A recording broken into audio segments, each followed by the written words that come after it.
৬৫ সালে ভারত পাকিস্তান যুদ্ধের পরে পাকিস্তান বন্ধ করে দিয়েছিল। তখনই ভারত প্ল্যান নিয়েছিল, পরিকল্পনা নিয়েছিল পাকিস্তানকে দুর্বল করার জন্য, শক্তিশালী পাকিস্তানকে ভেঙে ফেলতে হবে। তাই তারা আমাদের মুক্তিযুদ্ধে সহযোগিতা করেছে, যেটাকে বলে উইন উইন পজিশন। এমনি এমনি ভারত সহযোগিতা করে নাই। সুস্থ থাকতে দেব না।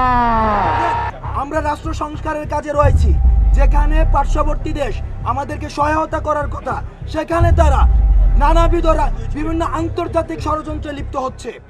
ভারত বিরোধী জনতাকে উস্কে দেয়া, ভারতের জাতীয় স্বার্থ বিরোধী কর্মকাণ্ডে যুক্ত থাকার অভিযোগ এনে বাংলাদেশের ৬ ছাত্র নেতা ও তাদের ঘনিষ্ঠজনদের ভারতের ভিসা না দেওয়ার জন্য কালো তালিকাভুক্ত করেছে ভারতের পররাষ্ট্র মন্ত্রণালয়। জানা যায়, ইতিমধ্যে এই সংক্রান্ত মৌখিক নির্দেশনা ঢাকাস্থ ইন্ডিয়ান হাইকমিশনে পাঠানো হয়েছে। দিল্লিতে কর্মরত কয়েকজন ভারতীয় মিডিয়া সাংবাদিক বিষয়টি নিশ্চিত করেছে। এই তালিকায় যাদের নাম পাওয়া গেছে তারা হলেন গণ অধিকার পরিষদের নুরুল হক নুরু, গণতান্ত্রিক ছাত্র শক্তির আক্তার হোসেন, সদ্য নিয়োগ পাওয়া প্রধানমন্ত্রীর বিশেষ সহকারী মাহফুজ আলম, সমন্বয় হাসনাত আবদুল্লাহ, সার্জিস আলম ও নুসরাত তাবাসসুম।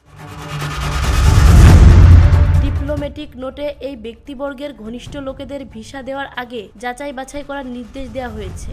মূলত সরকারের উপদেষ্টা হওয়ায় নাহিদ ইসলাম ও আসিফ মাহমুদের নাম সেখানে উল্লেখ করা হয়নি। এই নোটটি মাহফুজ আলম সরকারের অংশ হওয়ার আগেই পাঠানো হয়।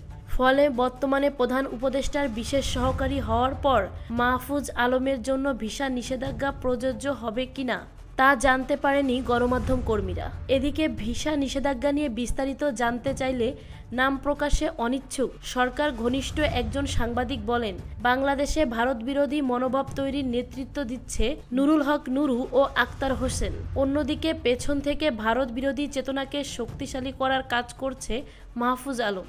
হাসনাত আবদুল্লাহ চিকেন নেক নিয়ে বক্তব্য ও নুসরাত তাবাসসুমের 7 সিস্টার নিয়ে ফেসবুকের স্ট্যাটাসকে আমলে নেওয়া হয়েছে ভিসা নিষেধাজ্ঞায়।